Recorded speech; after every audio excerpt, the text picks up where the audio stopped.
gusto saludarlo. Bienvenido al Perú a través de ese espacio virtual.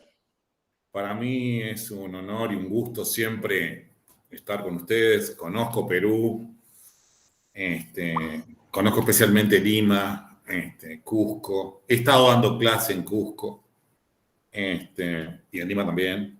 Y siempre es un placer. Estaba en la sala de espera y no ingresaba, tenía algunos inconvenientes porque no uso Meet habitualmente. Y me quedé ahí. Son tantas las plataformas, Sí, son tantas las plataformas, Roberto, que se usan, que al final no complica, pero tenés que saber mucho, ¿viste? O sea, tenés que saber de una cosa y de otra. Y vos sabés que yo me dedico al Legal Tech y a todo ese tipo de cosas, pero con Jitsi, Zoom, como ese del patito, StreamYard, Meet, al y final tantas plataformas que uno son muchas. ya no sabe cuál está. Pero es que Claro, ya parece mentira, pero ahora nos encontramos en una nube digital acá en cada momento y lo tenemos tan cerca, ¿no? En la palma de la mano. es increíble porque en este caso, por ejemplo, estos intercambios que estamos haciendo especialmente desde que comenzó la pandemia, estoy viendo allí un abanderado de la cámara que se prendió, que es Mitzi. Hola Mitzi. Hola a todos, ¿no? Pero digo, Mitzi prendió la cámara. Buenas tardes. ¿Cómo está? Muy bien, gracias. Un gustazo. Bueno, ahí está Humberto ahora. Doctor, ¿cómo está? Mucho gusto. Gracias por tener Bueno, la oportunidad de estar con nosotros. Buenas tardes, compañeros. Buenas tardes, doctor. es un gusto enorme. Veo a Karen, por ahora la única valiente entre tantos hombres. Generalmente, por lo menos acá en Uruguay, son más mujeres que hombres siempre. Y más en derecho, ¿no? Y también veo a Nelson, a Juan Carlos. Y qué les iba a decir, luego de la pandemia, eh, eh, evidentemente se popularizó mucho más este sistema de e-learning. Y con sus diferentes formatos, ¿no? E-learning sincrónico como donde estamos en vivo, e-learning asincrónico, grabado, y mixto también, ¿no? Las clases mixtas, acá en Uruguay, por ejemplo, hay mucha clase mixta, híbrida, o sea, donde el profesor va alguna vez al aula y en otras oportunidades simplemente da clase de esta manera. Y eso agilita mucho el tema de las personas que no viven, por ejemplo, en Trujillo, o que no viven en Lima, o que no viven en Montevideo. Están a 200 kilómetros, 100 kilómetros, y esto facilita muchísimo. Y además el intercambio entre hermanos latinoamericanos, que además tenemos algunas pequeñas diferencias, siempre es bueno, ¿no? Nosotros voceamos, hablamos de vos, vos tal cosa, vos tal otra, ustedes hablan de un tú estricto, por ejemplo. En fin. Sí, de hecho que el tema del e-learning está bastante fuerte. Es más, gran parte ahora de los máster en Europa se están llevando bajo la modalidad híbrida y eso ha abierto un campo enorme para latinoamericanos que están o posgrados allá. Bueno, ¿le parece si comenzamos? Sí, Voy a hacer una breve presentación de su hoja de vida, si me permite la formalidad. sí, ustedes allí en la zona norte, Correcto. en la zona norte de América, en la zona norte de América del Sur, digo, hablan de hoja de vida, nosotros hablamos directamente de currículo. Por ejemplo, una diferencia, ¿no? Venga. Muy bien, si me permite entonces. Bueno, una vez más saludarle a todos y cada uno de ustedes, apreciados estudiantes, en el marco de nuestra cátedra de Fundamentos Económicos y Sociales del Derecho, en el marco, en el contexto de los estudios del doctorado en Derecho de la Universidad Privada de Tacna. Para conocimiento de nuestro distinguido invitado, en la ciudad de Tacna se encuentra al sur del país, es el último departamento, la región Tacna es el último departamento que se encuentra en el Perú, al sur. Y bueno, para conocimiento de nuestros estudiantes, el profesor Rubén Flores Darquevicius es doctor en Derecho y Ciencias Sociales, es profesor de la Universidad de la República Uruguay. Él por muchos años ha dirigido diversos programas de estudios con principal énfasis en el derecho constitucional, así como también en el derecho administrativo. Tiene una amplia experiencia en el sector público, ha sido ex asesor de la Presidencia de la República, así como también asesor parlamentario. Es autor de más de 30 libros y además es investigador reconocido a nivel nacional, en su país y también a nivel internacional. Detallar con mucho más profundidad su amplia hoja de vida o currículum vitae, pues seguramente nos tomaría bastante tiempo y en realidad nosotros queremos aprovechar al máximo el conocimiento de su expertise y evidentemente poder también plantear algunas preguntas en el marco de su exposición. Así que, profesor Rubén, una vez más bienvenido y el público se encuentra muy atento a su disertación. Muchísimas gracias por estar con nosotros. Muchas gracias, profesor Cabrera, doctor Cabrera. Para mí es un gusto encontrarme nuevamente con usted y encontrarme con nuestros queridos amigos peruanos, con los cuales tengo mucho contacto. Sé de situaciones actuales que están viviendo, en fin, etcétera. Además, contactos de fútbol, etcétera, etcétera, etcétera. Agradecer a la Universidad Privada de Tacna. Yo sé que están sobre Chile, sobre la frontera. Agradecerte a ti, Roberto, y especialmente agradecer a las personas que vinieron a escucharme de esta forma virtual. No sabía que era doctorado, qué interesante, qué importante, qué bueno. Creo que los países deben realizar más especialmente los doctorados en sus propios países. Los alumnos deben realizar los doctorados especialmente en sus países. Existen diversas universidades que son muy prestigiosas, tanto en Europa, especialmente en España, ¿no? Evidentemente por el idioma, y en otros países sudamericanos donde las personas van a hacer los doctorados o maestrías, en fin, etcétera.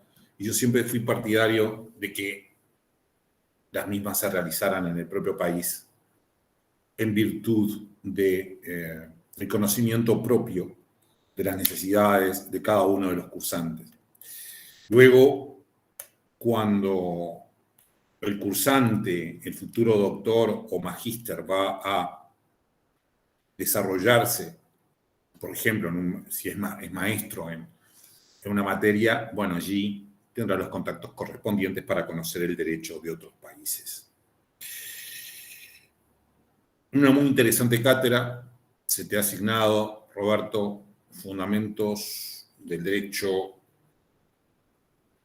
Económico y Social. Todo un tema que es muy caro para la población en general y que nosotros, desde el punto de vista del derecho público, debemos tener bien claro en su desarrollo. Ustedes que están escuchándome prontamente, con su esfuerzo e inteligencia, van a ser doctores en Derecho. Ya son licenciados, van a ser doctores en Derecho. Y, bueno, actuarán en diversos campos. Y si este es un doctorado que tiene que ver con el derecho constitucional, evidentemente más específicamente en el derecho público. Tal vez políticos, tal vez técnico-políticos, tal vez jueces en la materia. Y hay que conocer muy bien estos temas porque realmente, por lo menos aquí en Uruguay, la orientación general del estudio del derecho es esencialmente privatista, es de derecho privado.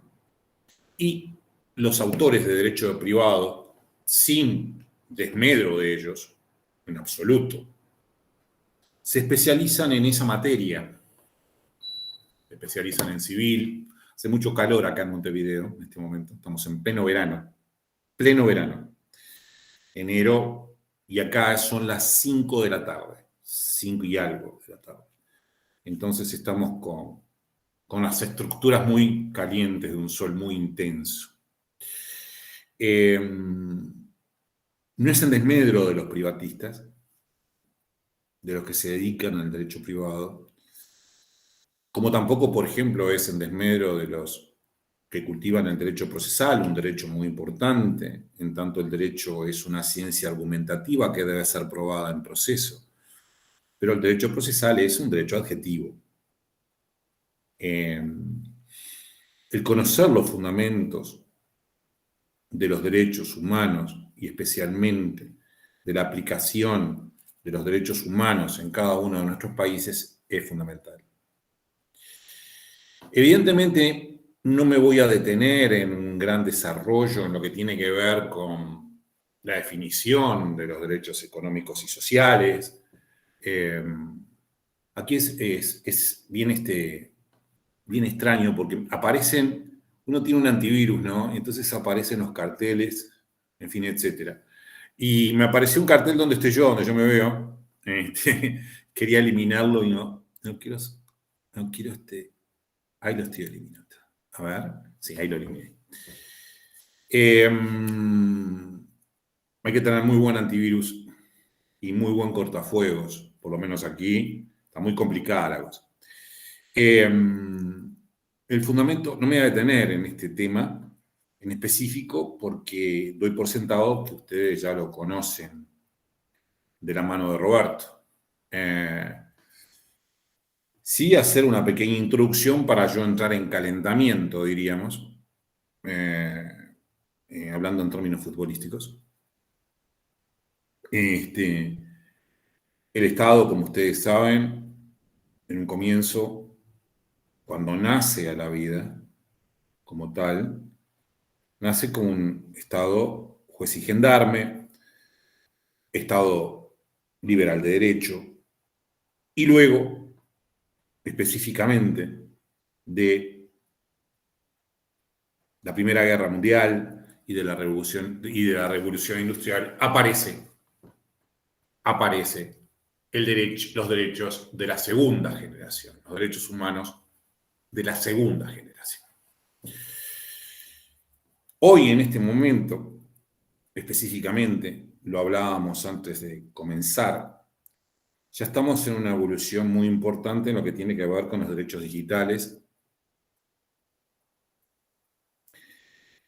la personalidad digital, la identidad digital, que está haciendo cambiar inclusive todo lo que tiene que ver con nuestro derecho en general. Ustedes saben que la identidad digital no es lo mismo que la identidad física. No me voy a detener en ese tema, me voy a ir a los económicos y sociales, pero es muy importante tenerlo en cuenta.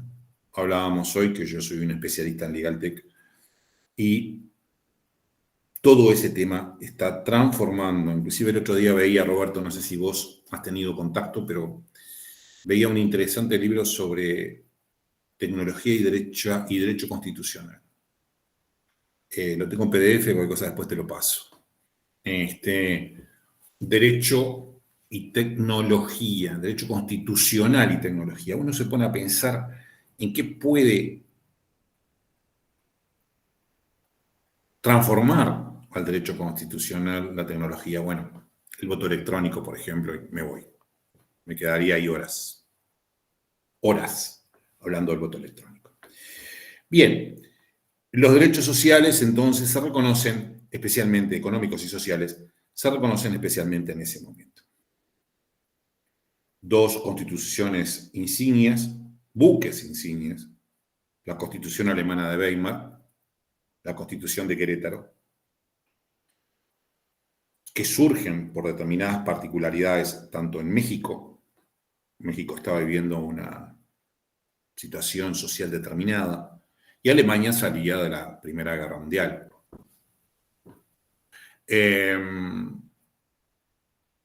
Y ello se fue trasladando al constitucionalismo, al segundo constitucionalismo, podríamos decir. El constitucionalismo es el estudio del derecho constitucional según las diferentes etapas. Por ejemplo, Estado liberal, Estado social, nuevo Estado social, etc. Y aquí a ustedes lo que les debe interesar específicamente es cómo se desarrolla en Argentina y en Uruguay. O sea, yo les comento, por si no lo saben, que nosotros estamos más, yo estoy a 1 hora y media en Alíscafo, en Alíscafo, en un barquito, válgame la expresión, en Buenos Aires. Para nosotros Buenos Aires es como ir a Punta del Este. Entonces, conocemos que es un balneario muy importante de Uruguay. Conocemos el derecho argentino, no, además mi familia, yo soy de origen argentino, tengo toda mi mayor familia está en Argentina. Entonces, conocemos el derecho argentino, aunque luego, estando en Uruguay, evidentemente, somos especialistas del derecho uruguayo, pero conozco muy bien, creo, el derecho constitucional, aunque no compito con los doctrinos argentinos. Eso es muy claro. Entonces, ¿cuál es la realidad de estos países, de los países del Río de la Plata? Específicamente, a comienzos del siglo XX, del siglo pasado, los trabajadores empezaron todo un movimiento para reivindicar determinados derechos mínimos. Aquí también se padeció. Uruguay es un país plano, Argentina en el centro, en Buenos Aires, en la zona más poblada también. No tenemos grandes minas, acá no hay minas, o sea, minas, y los trabajos no son tan forzados como en otros lugares, pero de cualquier manera existían horarios extensos, etc. Huelgas, y comienzan los derechos de la sindicalización. En Uruguay se aprueba inmediatamente la ley de 8 horas laboral. Antes de la Constitución que determinó el nacimiento de los derechos sociales en Uruguay. Se aprobó la ley de 8 horas laboral. Ya se venía discutiendo a comienzos de la segunda década, 1910, la participación de la mujer en la política. Parece increíble, pero la mujer aquí terminó votando en la década de 1930, el primer voto de la mujer. Es increíble, hace menos de un siglo. Una cosa que nosotros tenemos tan arraigada y que es muy correcta, evidentemente que es muy correcta, que debió ser de toda la vida, ¿sí? Sin embargo, tiene menos de 90 años en Uruguay, que fue uno de los países avanzados. No sé cuándo la mujer votó en Perú por primera vez.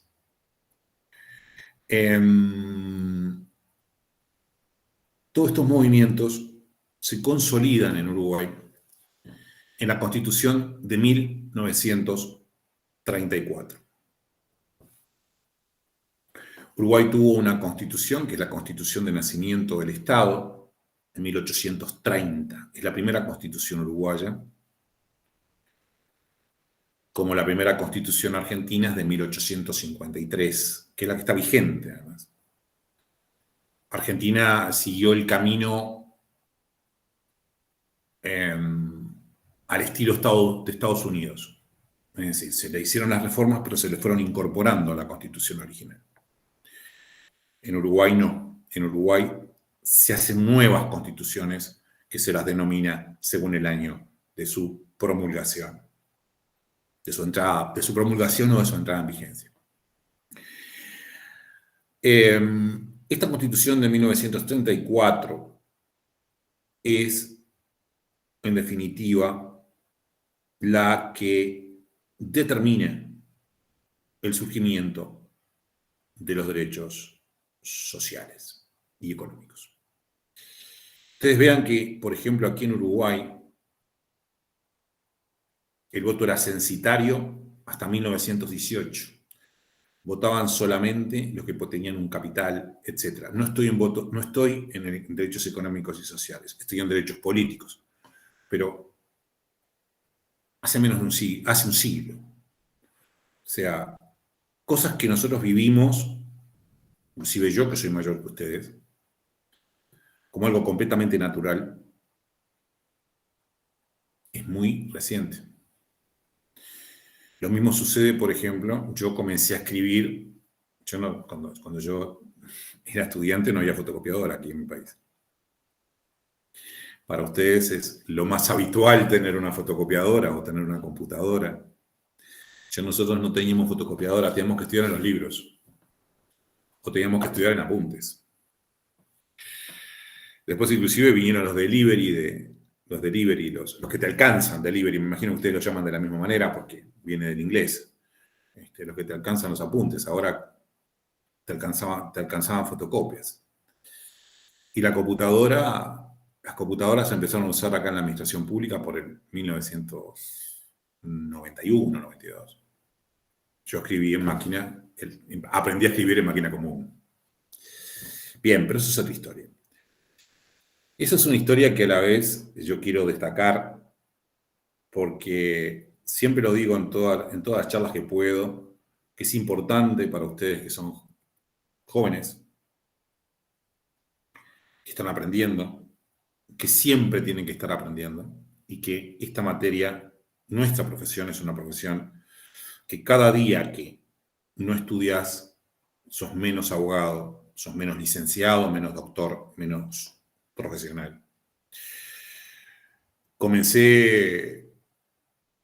Permítanme este cuento, esta charla lateral, comencé a escribir en computación, en DOS y en WordPerfect. Estaba muy cómodo escribiendo en esos programas. Sin embargo, de la noche a la mañana, Bill Gates, cambia todo el sistema operativo y yo tengo que agarrar y aprender sistemas nuevos. Por tal motivo, siempre tengan en cuenta esta frase. Aprender, desaprender y volver a aprender. Por eso los derechos económicos y sociales están evolucionando. Aquí, por ejemplo, han evolucionado, etc. Sigamos con la historia para ubicarnos y llegar al presente. Esta Constitución de 1934 consagra, como les decía, el derecho a la vivienda, a una vivienda digna. Consagra el derecho de sindicalización, de huelga, los derechos gremiales, todos los derechos que tienen que ver con el tema de los trabajadores. Se establece definitivamente la libertad de conciencia de los trabajadores. No es un hecho menor. Ustedes saben que en épocas anteriores los patroncitos, válgame la expresión, los estancieros, obligaban a sus empleados a votar a determinada gente. Se establece definitivamente y se determinan, permiso. Desconecté el cable para cuidar la computadora. Se determinan determinadas sanciones para este caso. hace poco tiempo atrás, una persona, un empleador, no permitió salir a una persona a votar. El día de la elección, la persona tiene que trabajar, era un domingo, y fue ampliamente sancionado mediante los perjuicios correspondientes, más allá de las multas que se le cobró por parte del Estado por no permitir a la persona ir a trabajar. Es decir, aquí se establecen, si no recuerdo mal, 2 o 3 horas para ir a votar. Montevideo es una ciudad de 1.600.000 habitantes, más o menos. No es una ciudad muy grande, digamos. Por eso le digo la cantidad de gente. No es Buenos Aires, no es San Pablo. Se establecen los derechos de la salud en forma definitiva. Se reconocen, no se establecen. Yo pido una licencia allí porque estaba hablando en forma amplia. Nuestras constituciones son todas ius naturalistas. La Constitución no establece el derecho, sino que lo protege. Es una diferencia importante, es el artículo 7 de la Constitución. Se protegen los derechos de la maternidad, de la familia, etc.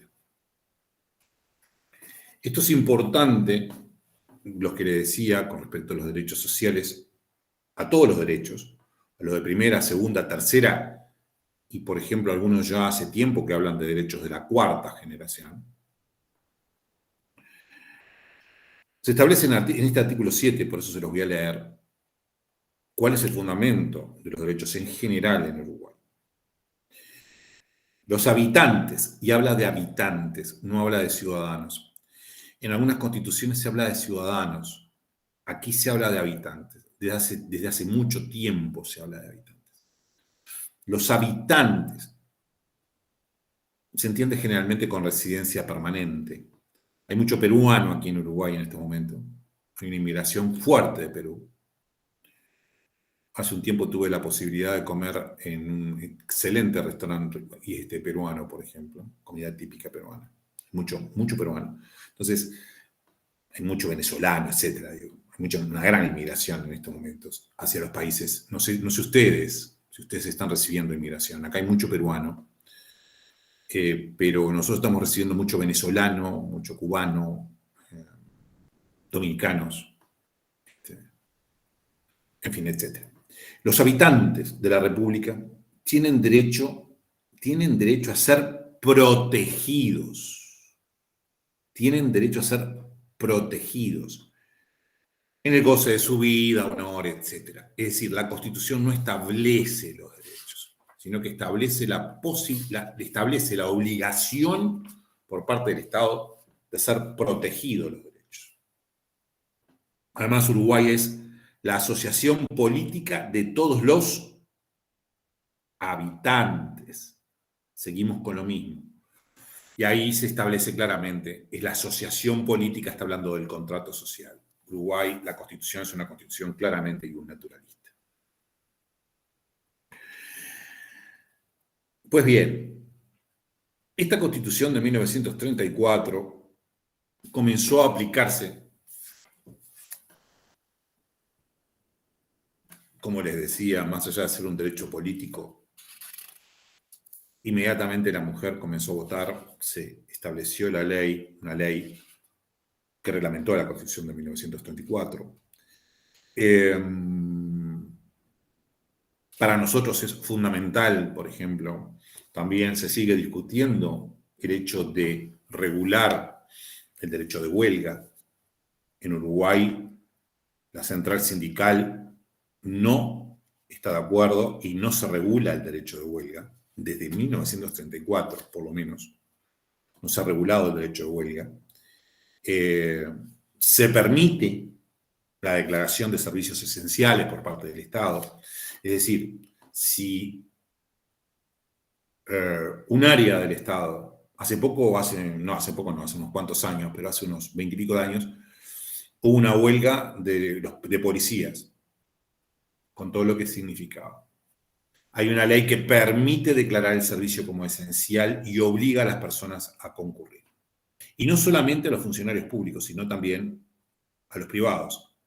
Hace más cercanamente, en la década de 2010, un poco más adelante, un poco más atrás, hubo una huelga de transportistas y se aplicó esa ley de servicios esenciales, que se restringe el derecho de huelga. Pero en sí mismo, el derecho de huelga no está regulado específicamente, como tampoco está regulado cómo puede constituirse la central de trabajadores. No sé cómo es en Perú. Para acá es un hecho que estamos en una materia como derecho constitucional. Yo soy un ex asesor de la presidencia y asesor del Parlamento. No voy a hacer política partidaria, evidentemente. Pero nuestra materia es una materia que, por ejemplo, en Argentina se habla de derecho político. Está constitucional y está derecho político. En Uruguay no. No tengo que hablar de política. Una regulación del derecho de huelga sería totalmente, haría prácticamente perder al partido político que regulara ese tema. Luego de ello, luego de la Constitución de 1984, reitero que no conozco bien la historia de Perú, pero aquí y en Argentina, en 1939, se desarrolla la Segunda Guerra Mundial. Es un hecho fundamental a los efectos de los derechos económicos y de lo que vivieron nuestros países. Aquí se vivió, a partir de ello, lo que se denominó la Suiza de América. Uruguay es conocida como la Suiza de América. ¿Por qué? Porque los derechos económicos y sociales fueron ampliamente establecidos. Aquí en esa época se vivía de una forma excepcionalmente buena a un nivel de primer mundo. Argentina tuvo sus reveses, como siempre, hoy día también tiene algunos inconvenientes políticos que ustedes deben conocer. Yo estuve en Lima y ustedes tienen, más allá de estar en una ciudad que no es Lima, me imagino que deben tener hasta en los cables la posibilidad de ver televisión argentina. Tienen algunos problemas bastante importantes, pero también vivieron una época de bonanza en virtud de la guerra, donde podíamos exportar nuestros productos.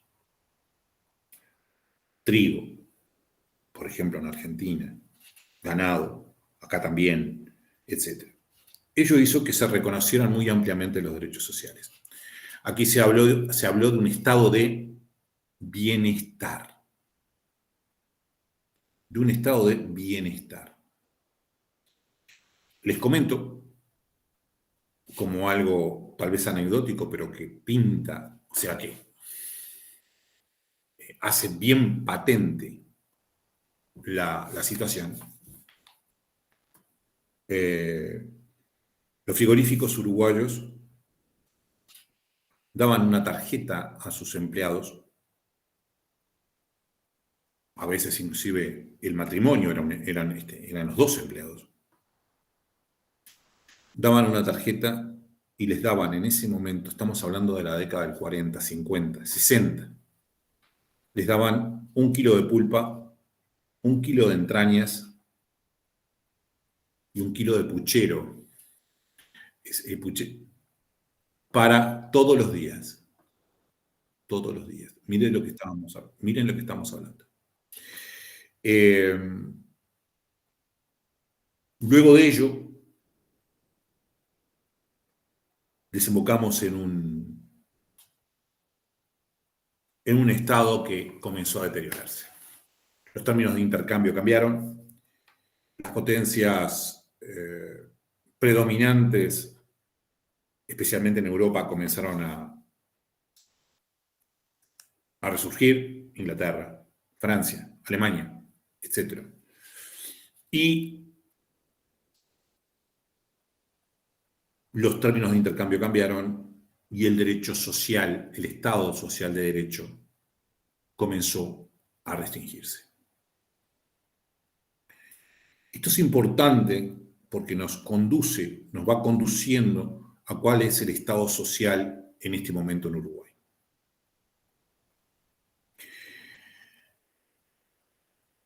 Ustedes saben que el Estado social de derecho obliga la Constitución en sí mismo, mediante normas programáticas, obliga a el establecimiento de la defensa de estos derechos y la consolidación de estos derechos.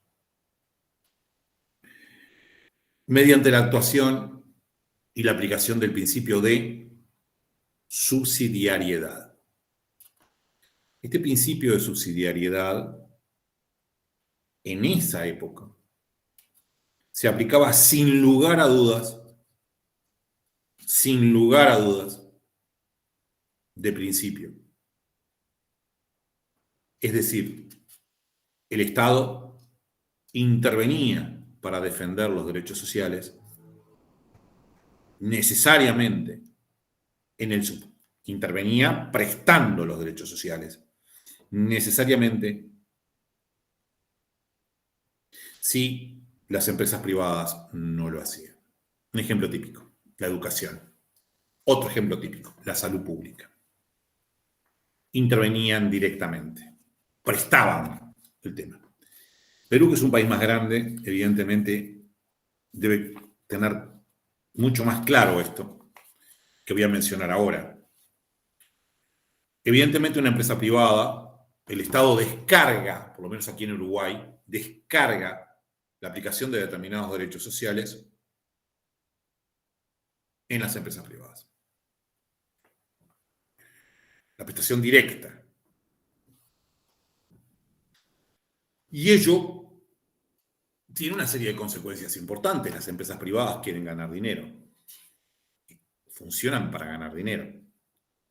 Las empresas públicas no necesariamente funcionan para ganar dinero, lo que no les prohíbe ganar razonablemente.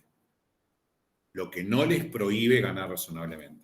Porque generalmente se dice que las empresas privadas las empresas públicas también deberían ganar dinero, y no es necesariamente así, o no deberían ganar dinero, dicen otros, según las ideologías más hacia la izquierda o más hacia la derecha, en fin, etc. Esto sin perjuicio de lo que dice el filósofo Ortega y Gasset, que dice que los que hablan de izquierda y de derecha son paralíticos mentales. Pero, evidentemente, existen ideas que tienden, para clasificarlas, es mejor clasificarlas más de izquierda y otras más de derecha. Si usted tiene que prestar un servicio determinado, no lo va a hacer si no gana, y si hay pocos habitantes en el lugar, no va a poner una empresa a esos efectos. Por ejemplo, el agua potable.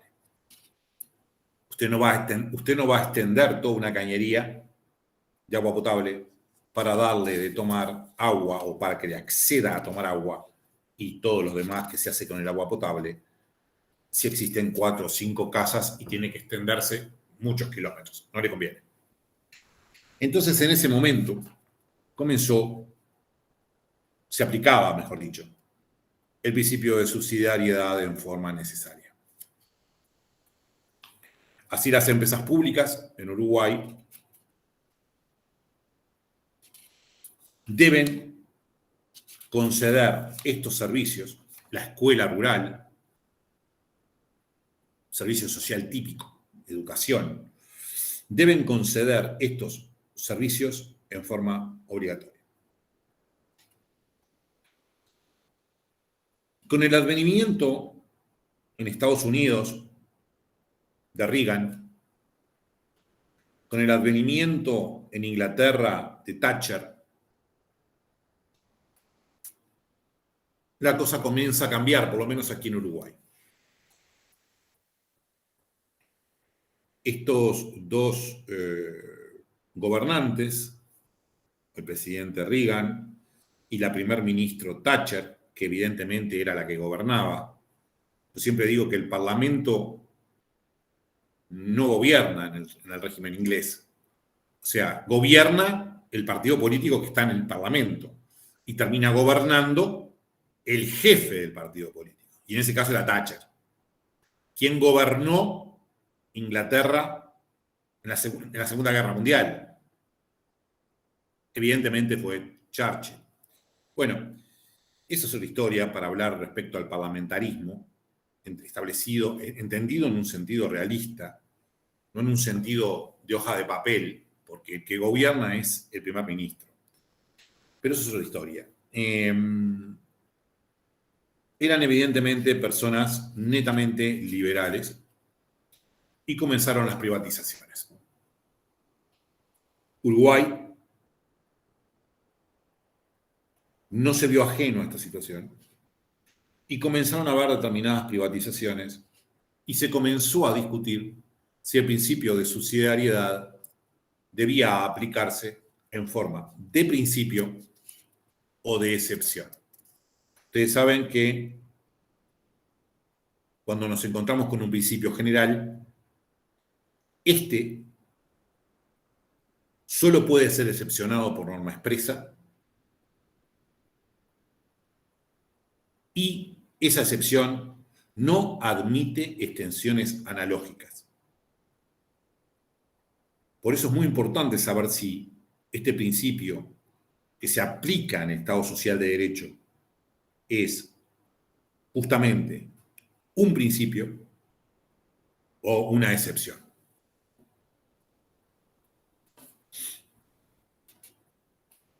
Comienzan las privatizaciones. Uruguay deja de ser un estado de bienestar.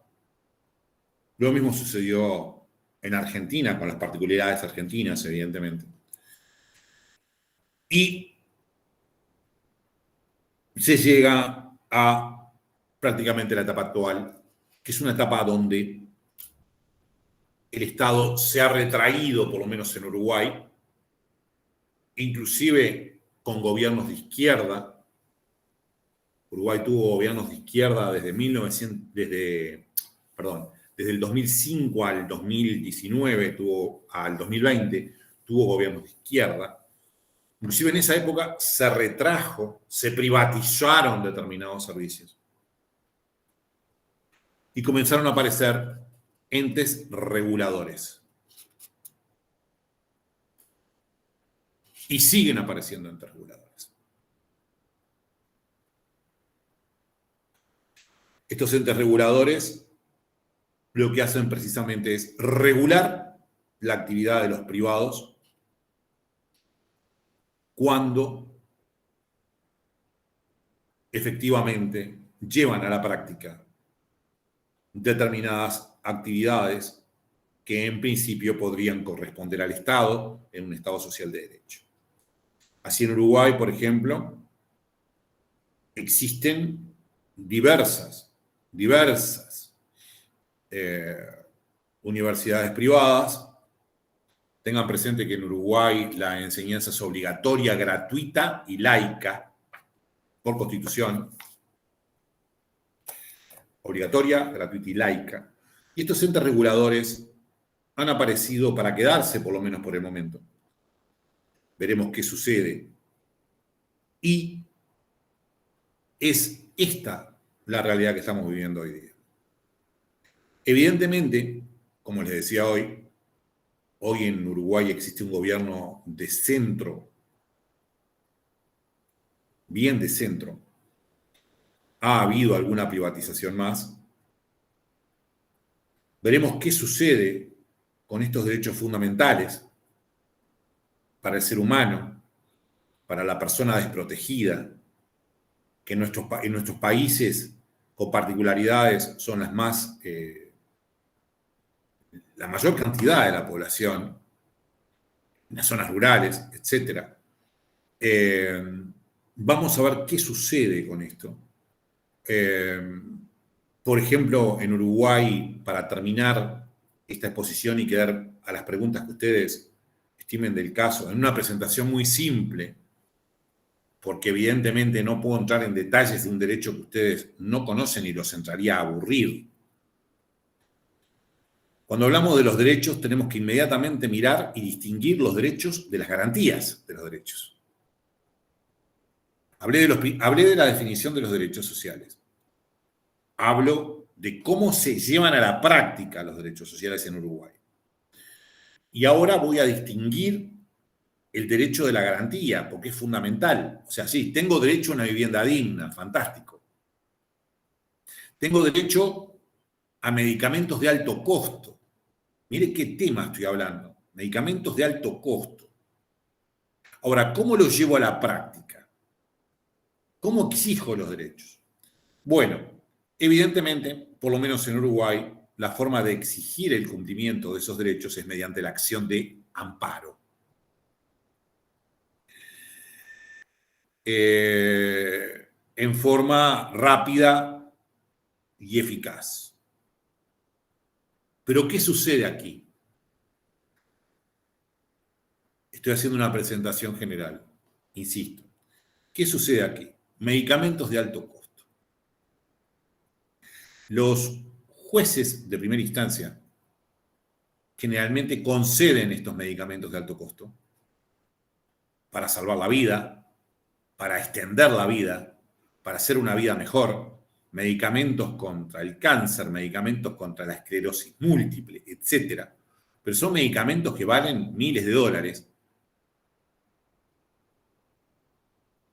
Y el Estado, nuestros estados, yo creo que Perú debe estar igual, no son capaces de solventarlos en forma definitiva.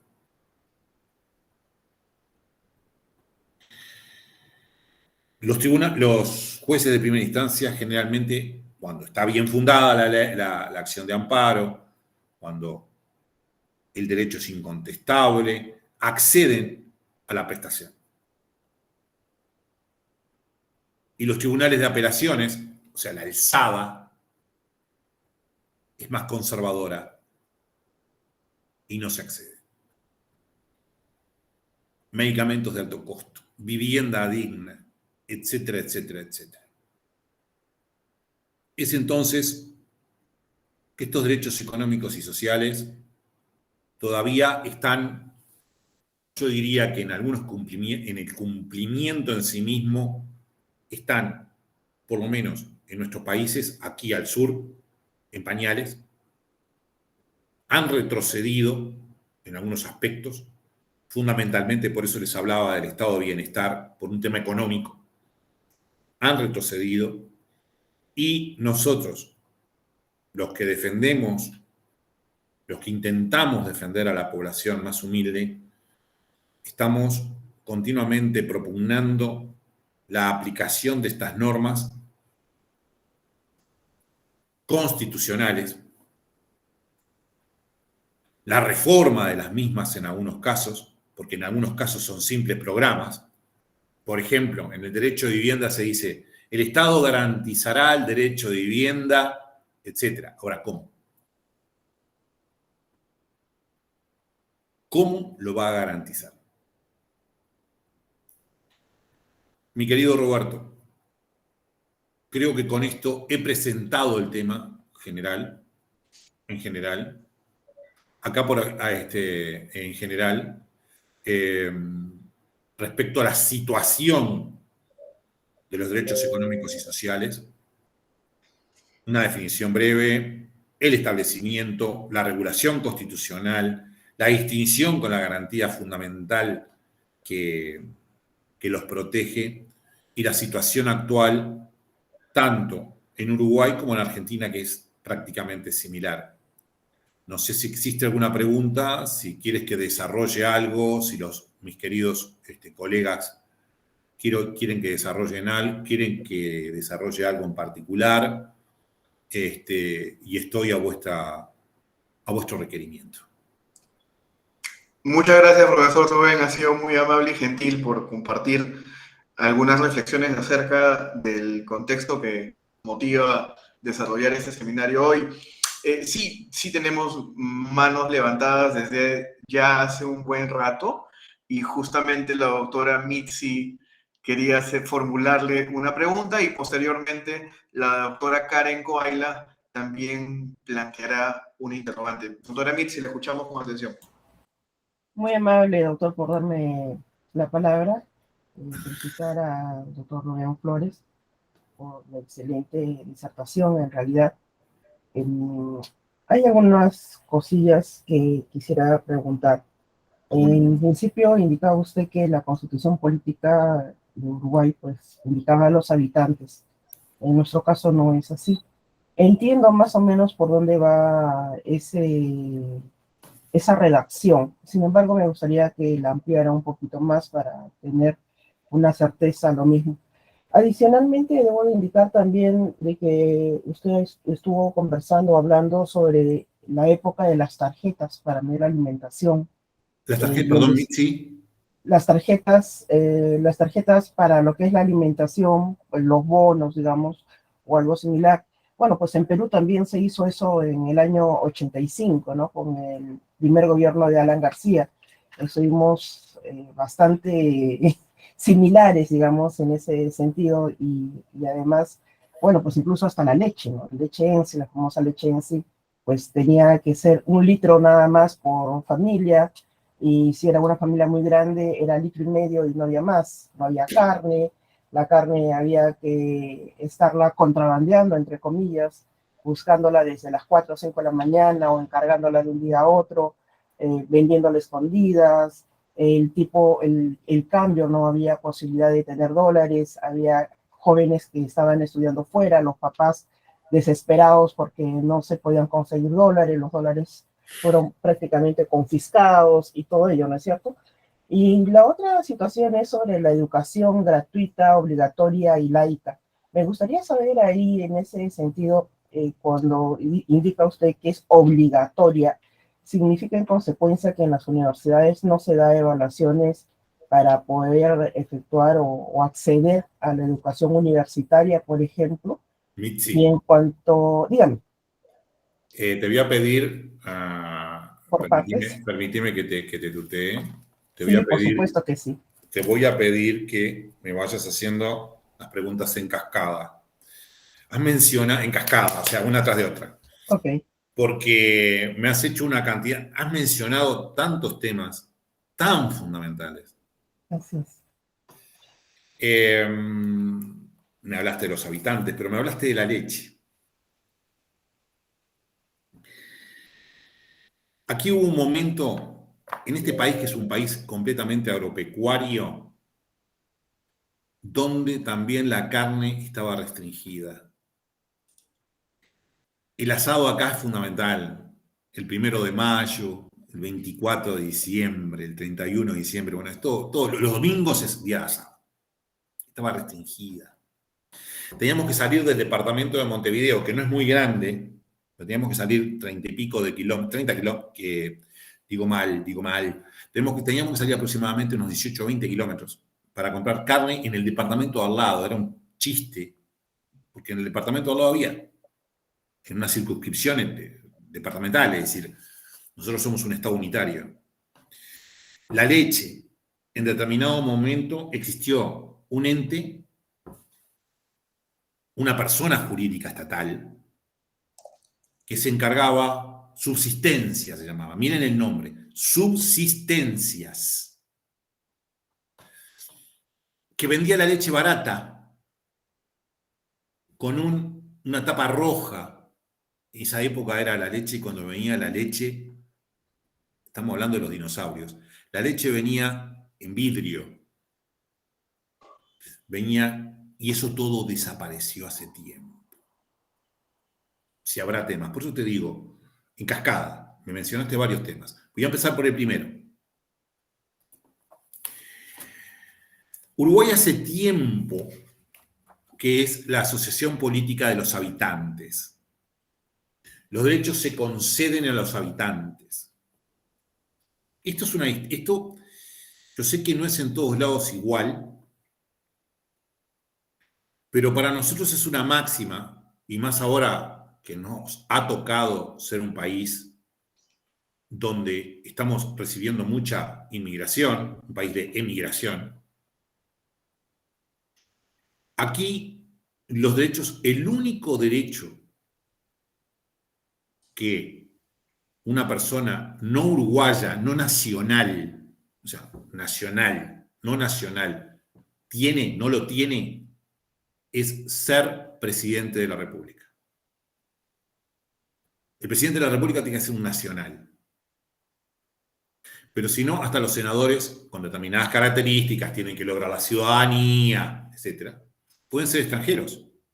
Hemos tenido ministros chilenos, por ejemplo, hubo un ministro chileno en el gobierno hace poco tiempo atrás, estoy hablando de ministro, y estoy hablando de los derechos políticos. Imagínense los derechos sociales. Entonces, para nosotros aquí no existe diferencia alguna entre los ciudadanos o los naturales, podemos estar horas discutiendo entre ciudadanía y nacionalidad. No existe diferencia entre los nacionales y los habitantes. Ninguna, salvo la que acabo de decir recién. Y otra más. Para acceder a los empleos públicos hay que ser por lo menos ciudadano. Si ustedes emigran a Uruguay y cumplen con determinados requisitos que establece la Constitución, residencia permanente, se le van agregando requisitos, ¿sí? Residencia permanente. No tiene familia, no tiene comercio, tantos años. No lo recuerdo, 9, vamos a suponer. Eso está en los artículos 70 y tanto de la Constitución. Si tiene familia, menos, porque se entiende que tiene una residencia más permanente.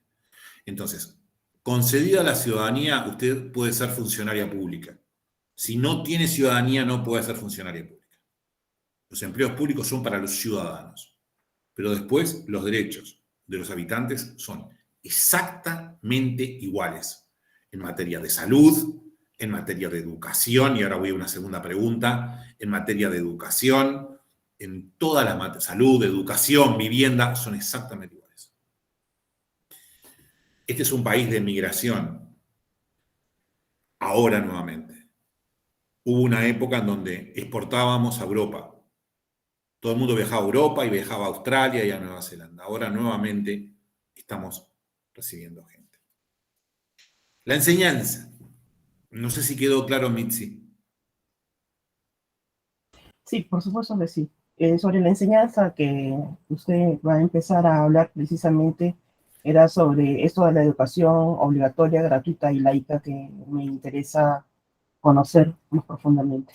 Sí, cómo no. Le leo el artículo. Queda garantida la libertad de enseñanza. Esto es importante. La ley reglamentará la intervención del Estado al solo efecto de mantener la higiene, moralidad y orden público. Todo padre tiene derecho a elegir para sus hijos la enseñanza que sea del caso. Eso es por un lado. Ese es el artículo 68. Esto es importante, ya que estamos hablando de enseñanza. Esto es importante tener presente porque garantiza la libertad de conciencia. Uruguay es un Estado laico, laico absoluto, ¿sí? Desde 1918 nosotros dejamos de lado la religión. El Estado se separó de la Iglesia en 1918. Es el artículo 5 de la Constitución. El 71. Bueno, perdón, 70. Son obligatorias la enseñanza primaria, la escuela, la enseñanza media, el liceo, hasta los 18 años, antes de entrar a facultad, y la enseñanza agraria o industrial, es decir, la enseñanza media que puede ser para profesional de derecho, que puede ser para elementos técnicos, como por ejemplo, no sé si me ocurre, mecánicos, ¿sí? Mecánico. Entonces, la enseñanza primaria y la enseñanza secundaria son obligatorias. Nosotros estamos acostumbrados, inclusive los constitucionalistas, por lo menos aquí, a hablar siempre de derechos, porque la Constitución establece tal derecho, porque la Constitución establece cuál derecho. No, esperen un momento. La Constitución establece derechos, pero establece obligaciones también, establece deberes. Yo, por ejemplo, el año pasado publiqué mi segunda edición del Tratado de Derecho Constitucional, en donde hablo de los deberes constitucionales. Existe un deber, existe un derecho a la salud, pero existe una obligación de la salud. Ello no implica, yo acá no estoy defendiendo por ejemplo, un tema que se debatió aquí, si la vacunación tiene que ser obligatoria, evidentemente que no, pero sí el cuidado de la salud. Bien, deber de enseñanza, enseñanza obligatoria.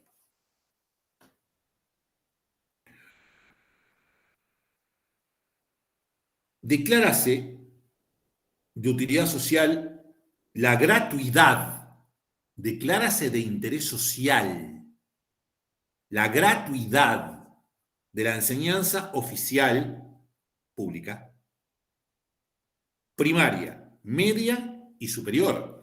Aquí nuestra universidad, no sé cómo es en Perú, pero nuestra universidad oficial, la universidad pública, es gratuita. Ustedes van gratuitamente. Asimismo, es laica la enseñanza oficial, la oficial en el mejor sentido de la expresión. Aquí no, la enseñanza es completamente, como les decía, completamente libre en lo que tiene que ver. Existe una libertad de cátedra muy ancha. No hay una enseñanza oficial de un Estado totalitario, evidentemente. Pero es obligatoria y esta enseñanza oficial debe ser laica, porque el Estado es un Estado laico. Aquí no se permite ningún tipo de símbolo religioso de ninguna especie, en una universidad pública. Existen universidades católicas, existen universidades judías, ¿sí? Y existen universidades laicas en Uruguay. No sé si con esto contesté. Perdón, después me decías, las personas, ¿pueden tomar vacaciones? Claro que pueden tomar vacaciones. Sí, por supuesto. O sea, que la enseñanza sea obligatoria no significa que, primero, se declara obligatoria la primaria y la secundaria. Segundo, no la universitaria.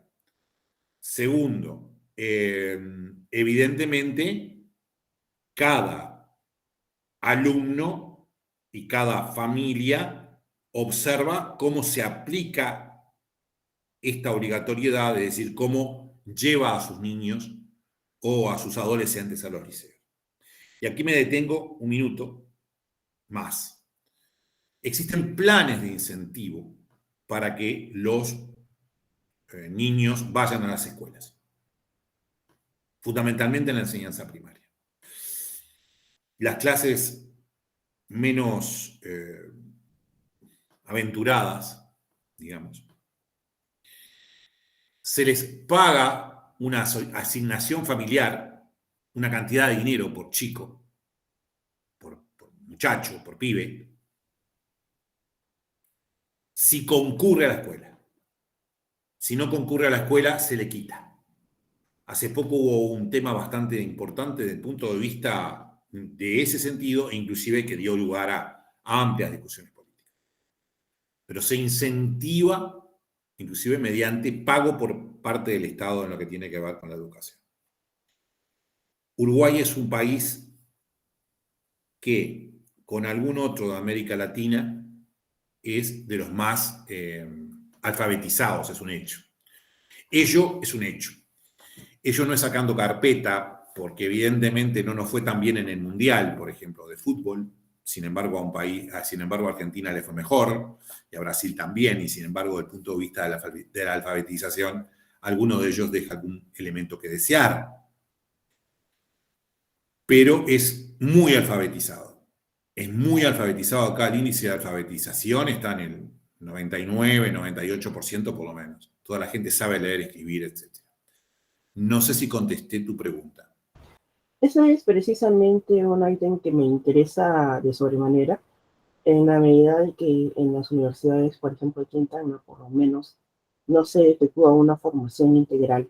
Pero la pregunta que le había mencionado hace un momento era básicamente el si es que los ingresos a la universidad eran liberados, eran libres, es decir, no se daba ningún tipo de evaluación previa. Y entonces, la educación primaria y secundaria han de ser sumamente buenas, en el sentido de que las personas, los profesores, están preparados para poder desarrollar, dialogar correctamente, hablar correctamente, escribir correctamente, lo que lamentablemente en Perú no.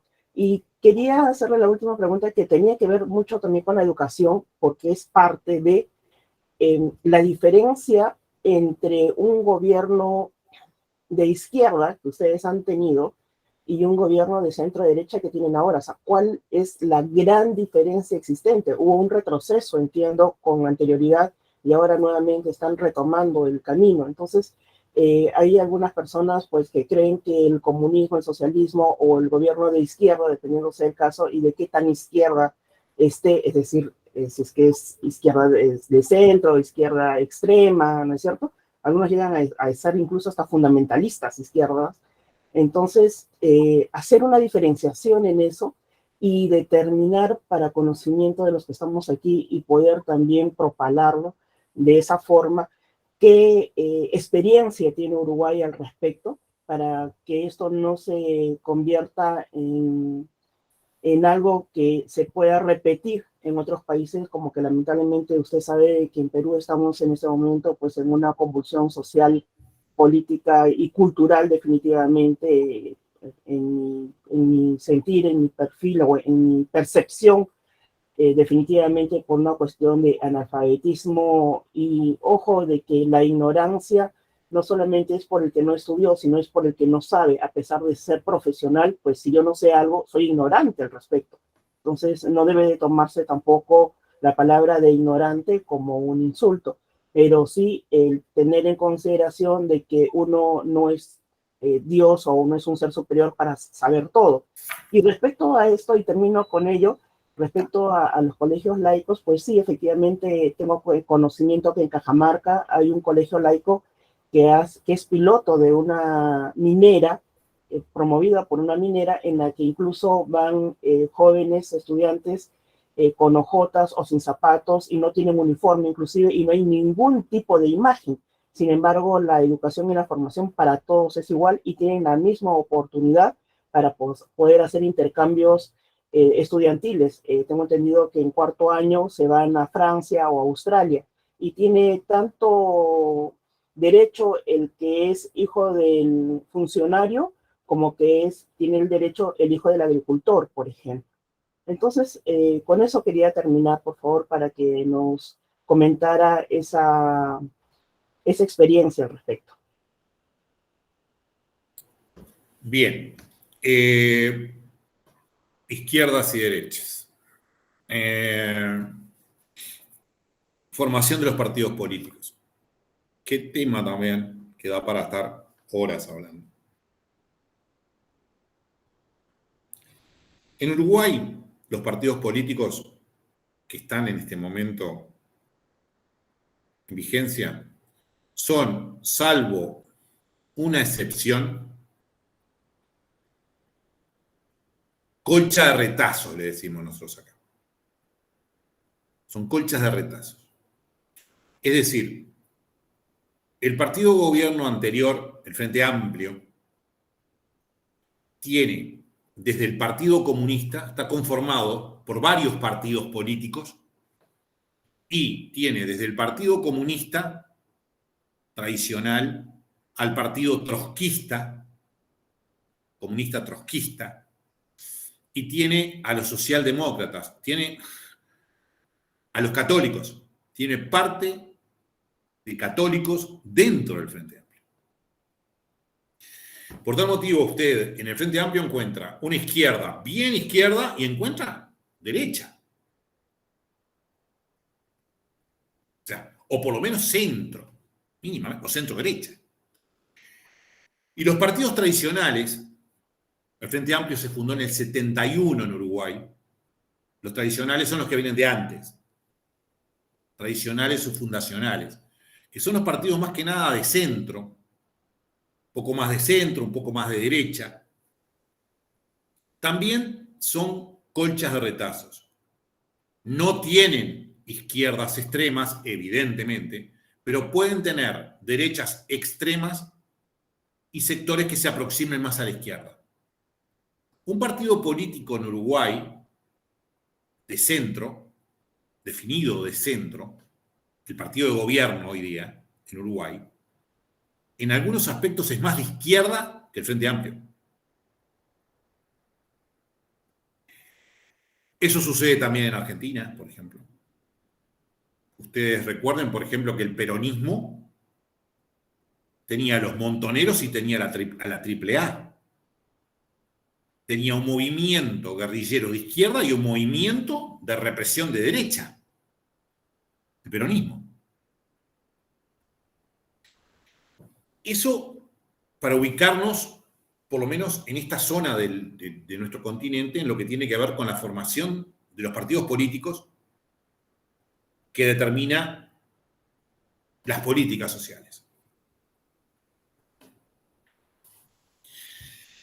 Respecto de la enseñanza, no han habido en este momento retrocesos ni avances específicos. Yo no voy a decir si estoy a favor o no de lo que se está haciendo. Han habido algunos cambios.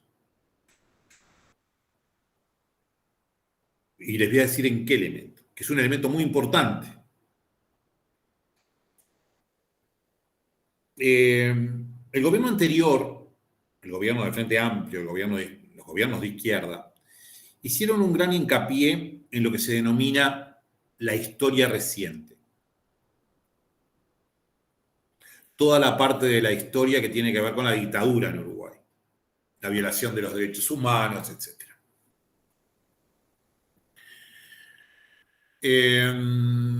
Algunos dijeron que podían estar, fundamentalmente los otros partidos que estaban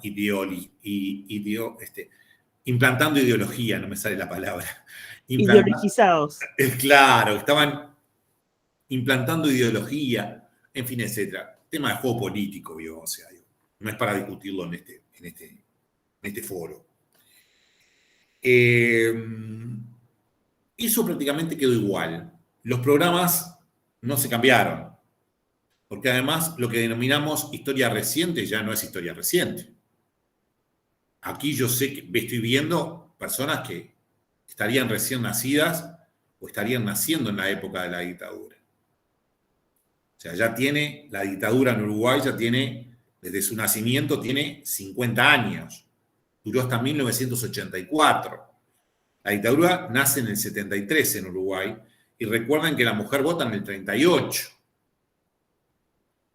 O sea, digo, es hoy, no hay diferencias. Lo que sí ha habido un cambio importante, mi estimada colega, es en el hecho de la gobernanza, como se dice ahora, del gobierno. Se habla de gobernanza en Internet continuamente. La gobernanza en la blockchain, la gobernanza en Internet, la gobernanza en las plataformas, etc. En el gobierno de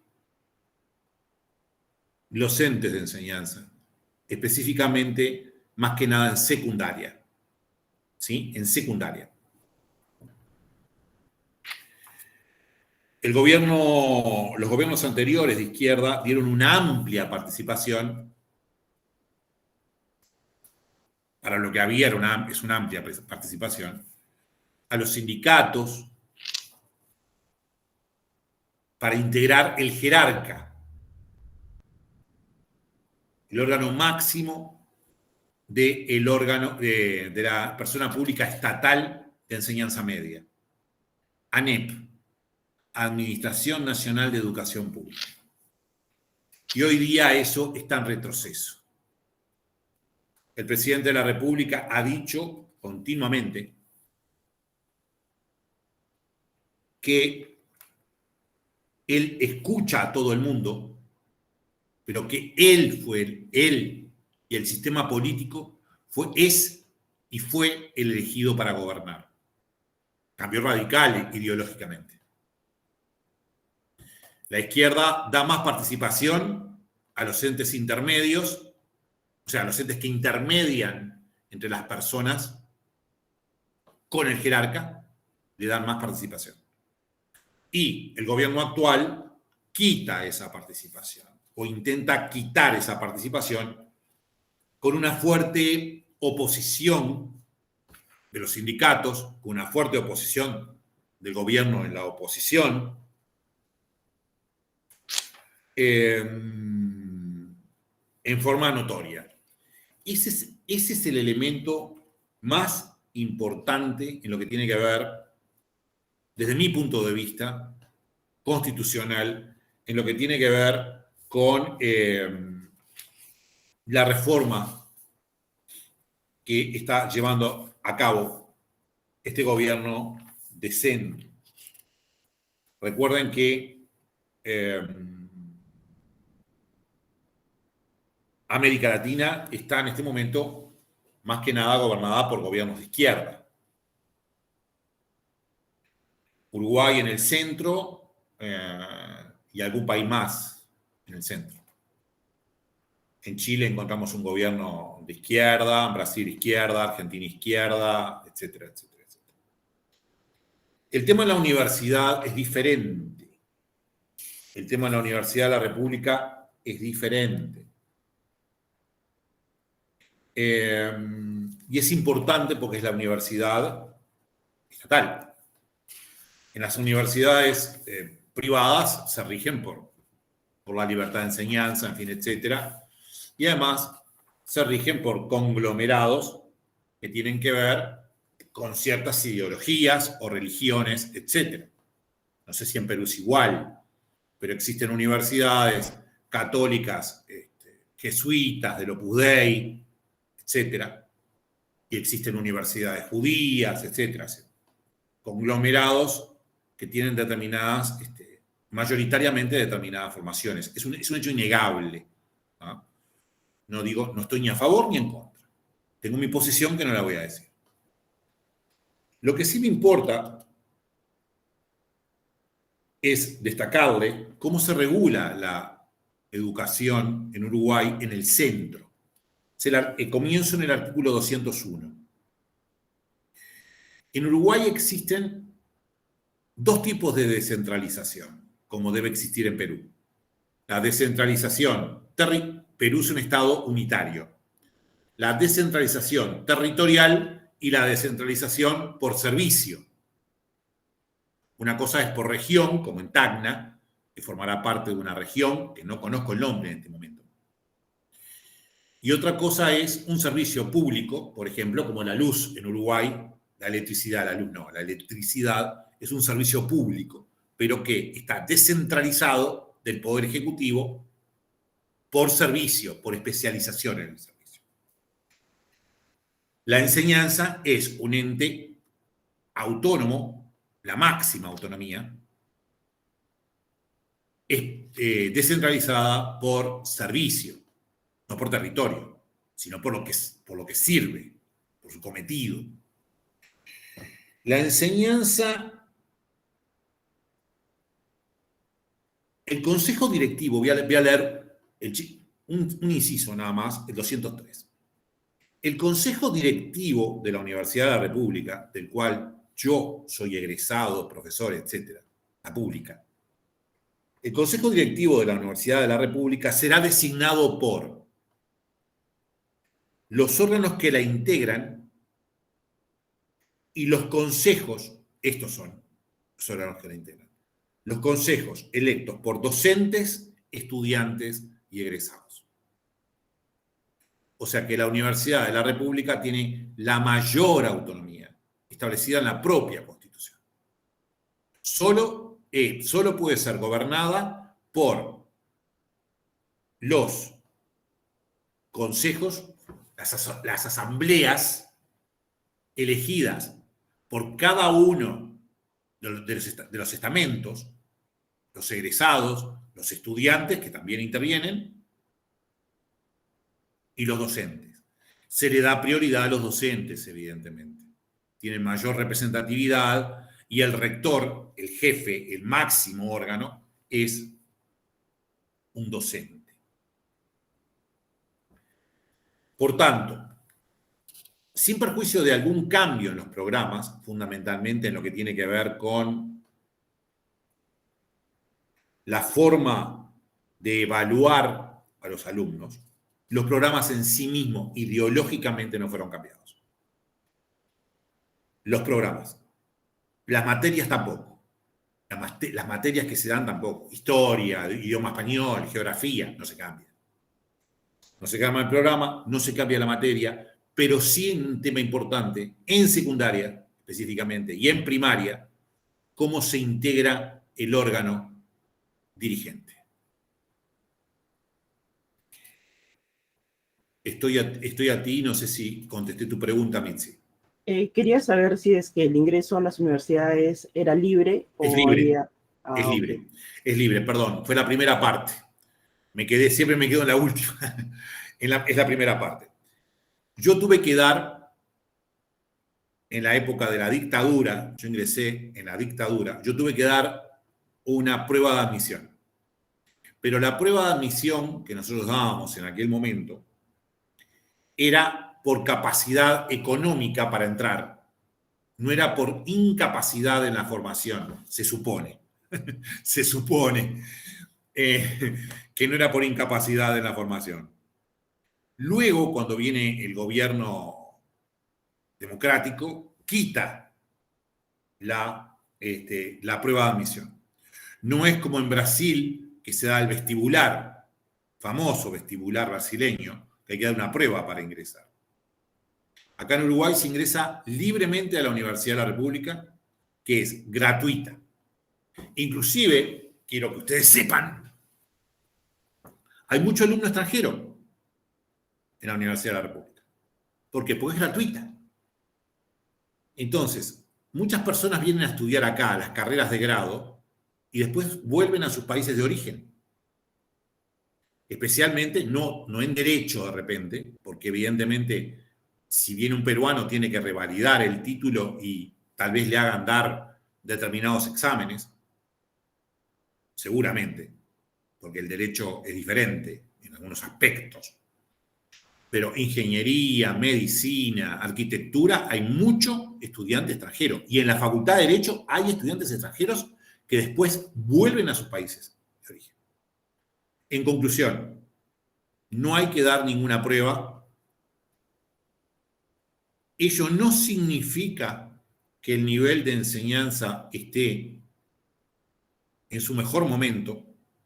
La masificación ha hecho que el nivel haya bajado. No sé en Perú, pero acá, por ejemplo, en mi época y hasta hace, no sé, 15 años atrás, era imposible que existieran academias que dictaran clases particulares para salvar, clases de derecho. Acá existen en este momento profesores, entre comillas, que dictan cursos para que los alumnos de la facultad salven. Ustedes imagínense, por lo menos en mi caso, no sé cómo es en Perú, lo digo con el mayor respeto a ustedes, si hicieron algún curso en algún momento, que ustedes frente a una materia tengan que ir a un profesor particular para prepararla. No, yo di un montón de materias, una gran cantidad de materias de forma libre. Iba, compraba el programa, veía la bibliografía, estudiaba por mi cuenta, iba y daba la materia. Bueno, entonces, el nivel de enseñanza ha bajado en general. El nivel, no, de enseñanza, sí, de enseñanza, pero a la vez el nivel de educación ha bajado un poco. Las pruebas PISA son bastante famosas, en donde se observa el nivel, por ejemplo, en la formación de matemáticas y otras materias, la educación ha bajado en Uruguay en lo que tiene que ver con el conocimiento de los educandos. Muy amable, doctor. Gracias. Es un gusto. A disposición. Muchas gracias, doctor Rubén. Me parece que la doctora Karen tenía una pregunta.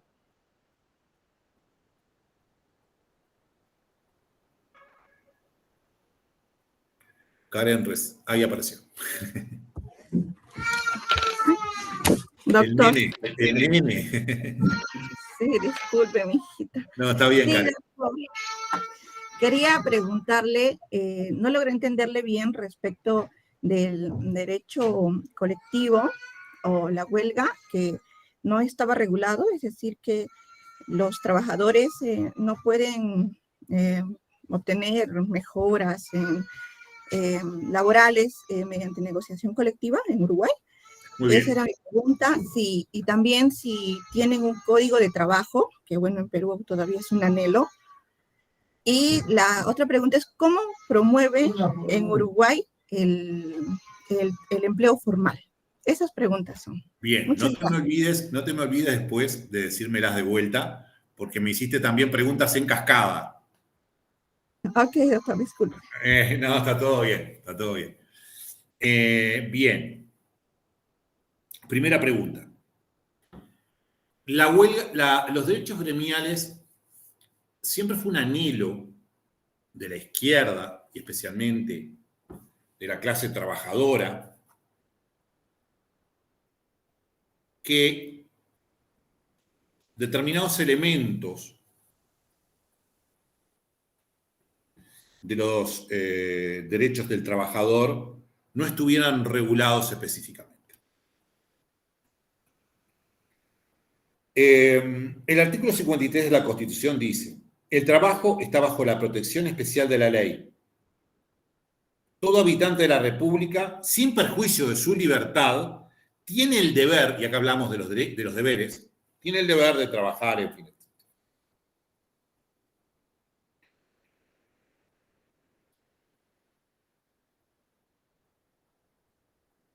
La ley promoverá la organización de sindicatos gremiales. Promoverá, norma programática. Promoverá.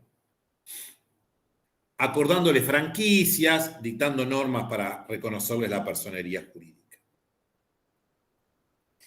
Declárase que la huelga, estoy en el 57, declárase que la huelga es un derecho gremial. Sobre esa base se reglamentará su efectivo ejercicio. Bien. Yo le voy a decir algo ahora, porque si no me voy a olvidar.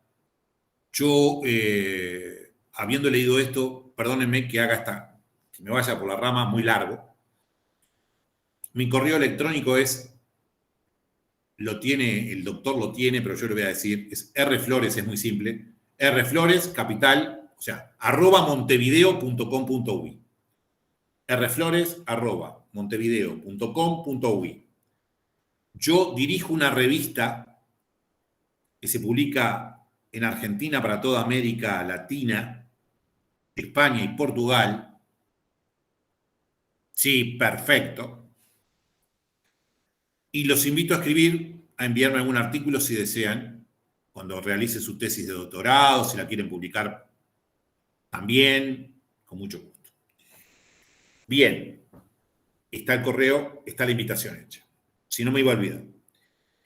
Cuando yo digo, la Constitución es muy clara, Karen.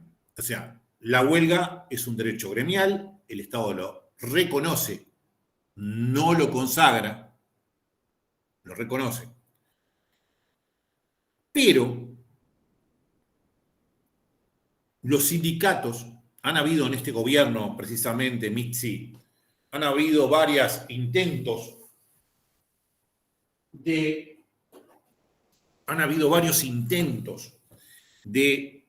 regular se han presentado proyectos de ley para regular el derecho de la personería jurídica de los sindicatos. Empiezo por los sindicatos. Y los sindicatos no quieren saber nada con la regulación. Nada, no quieren ser regulados bajo ningún concepto. Argumentos del gobierno. Posible corrupción dentro de los sindicatos en lo que tiene que ver con el manejo de los fondos de los representados. No ejercicio efectivo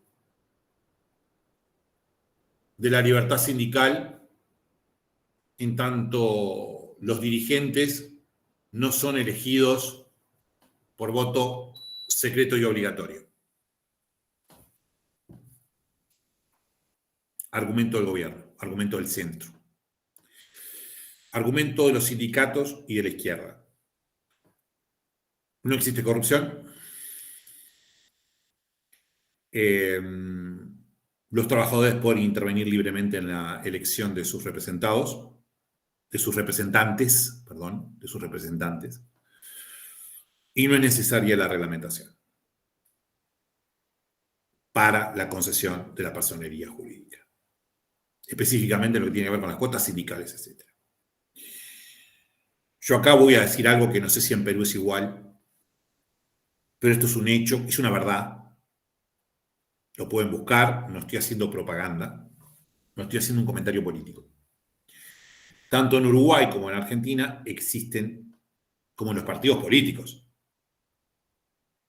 existe una burocracia sindical. Existen élites políticas. Acá en Uruguay existen élites políticas. Es un hecho. Estoy hablando de las élites políticas tanto de derecha como de izquierda. Tal vez un poco más en la derecha porque tiene más antigüedad, pero las élites políticas existen. Es un hecho.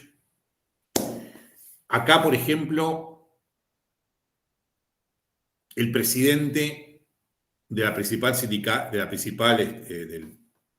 la organización sindical, que es el PIT-CNT, Central Nacional de Trabajadores, estuvo años y años como presidente y son las mismas caras, siempre. Es un hecho. En Argentina es exactamente igual. Lo mismo sucede en muchos casos con los políticos. Es muy difícil que aparezca un outsider a la política y los políticos aquí muchas veces vienen de familias tradicionalmente políticas. Esa es la realidad.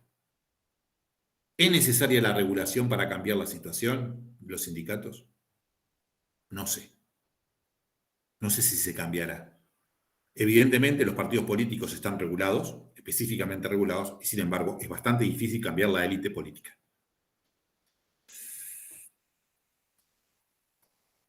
La huelga es un derecho gremial. Aquí se respeta absolutamente el derecho de huelga.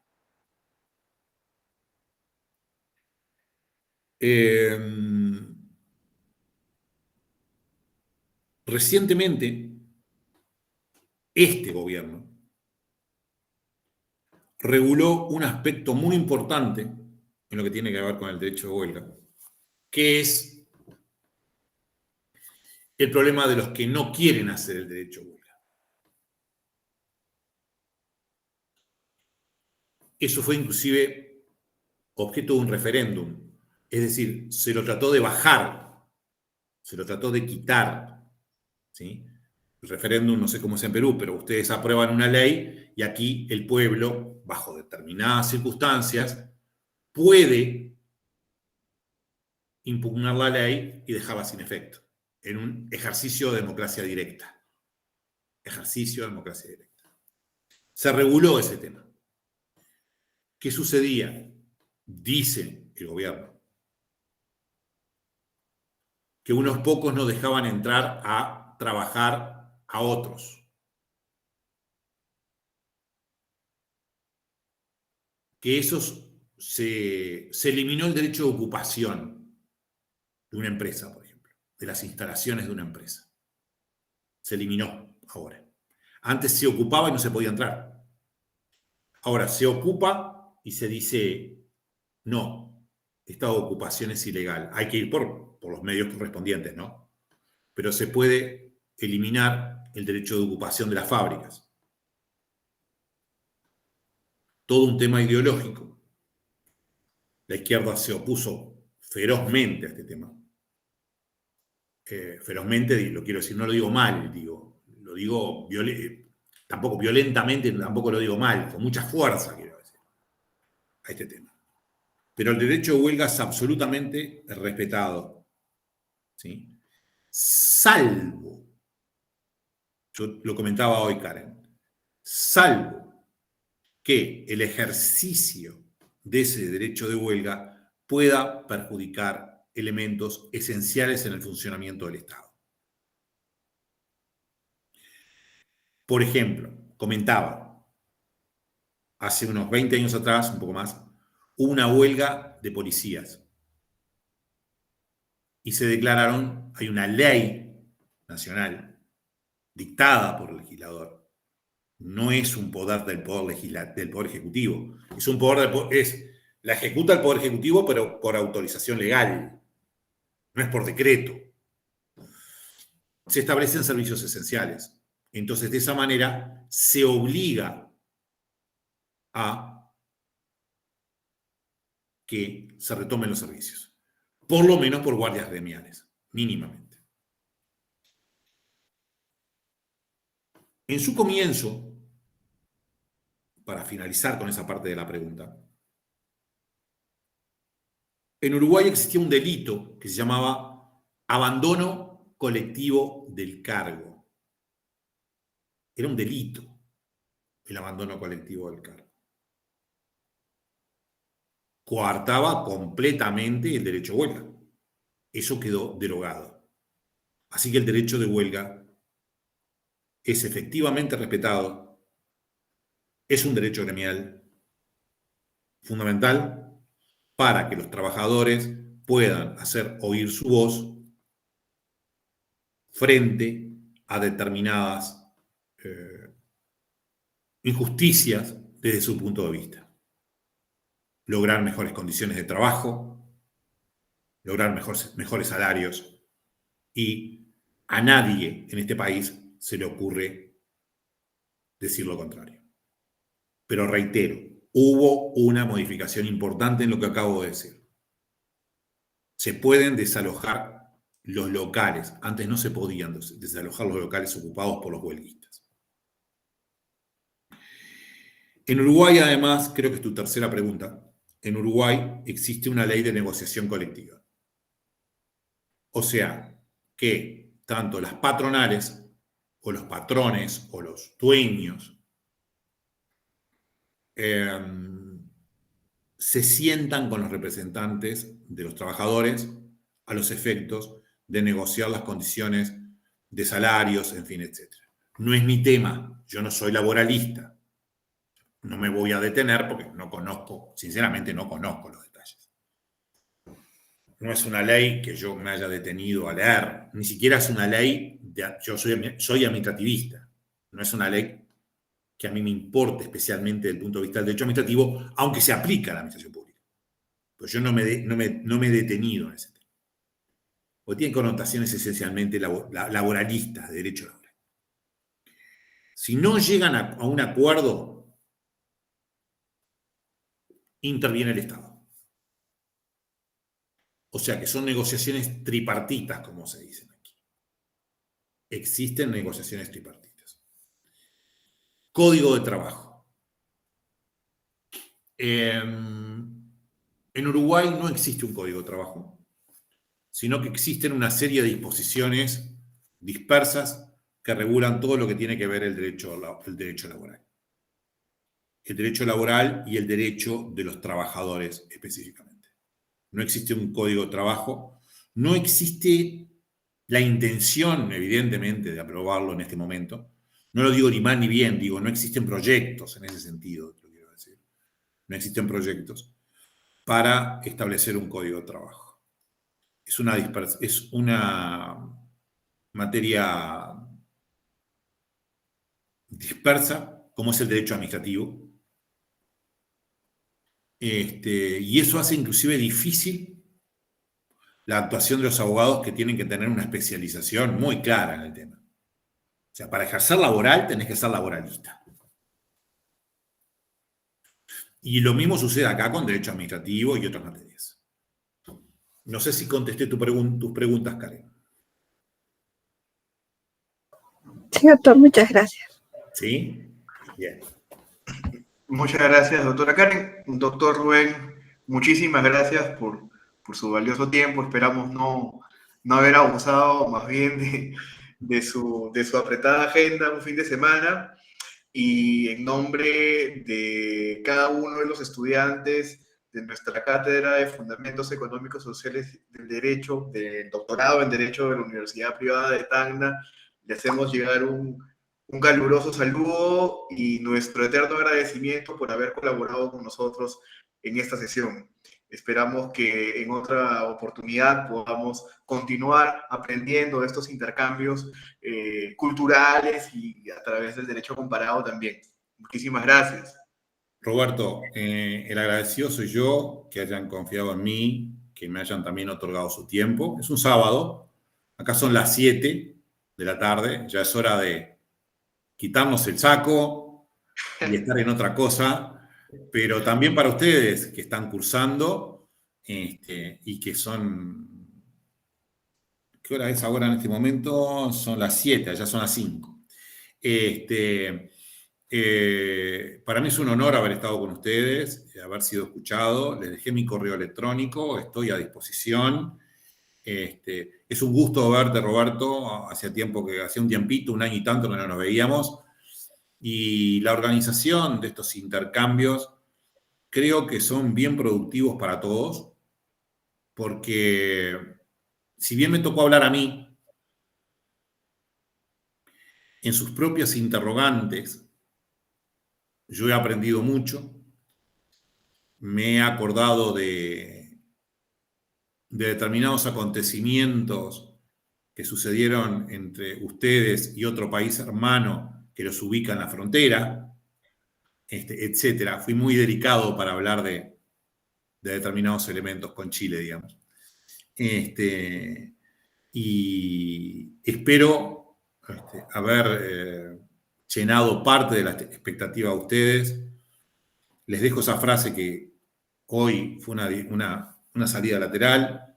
Tenemos que aprender, desaprender y reaprender continuamente. Y nos estamos encontrando en la próxima oportunidad. No te pierdas, no se pierdan ustedes, no se pierdan. Tienen mi correo si necesitan algo, si quieren escribir algo, yo lo publico con gusto. Y es un placer enorme y me alegro muchísimo. No conocía la existencia de este doctorado en Perú y en tu ciudad. Un doctorado descentralizado, además, que no está en Lima, en el centro, como en todos los países unitarios, macrocefálicos, creo, lo digo con el mayor respeto, no conozco la realidad, pero macrocefálicos, en fin, etcétera, y que haya un doctorado en la frontera es fundamental. Les envío un cálido saludo. Ustedes vieron que he estado continuamente prendiendo el aire acondicionado y apagándolo, y nos estamos encontrando la próxima vez. Muchas gracias. Un abrazo. Otro abrazo grandote. Vamos arriba y que les vaya muy bien con sus inconvenientes que están viviendo desde el punto de vista político, ustedes que son constitucionalistas. Gracias. Chau, chau.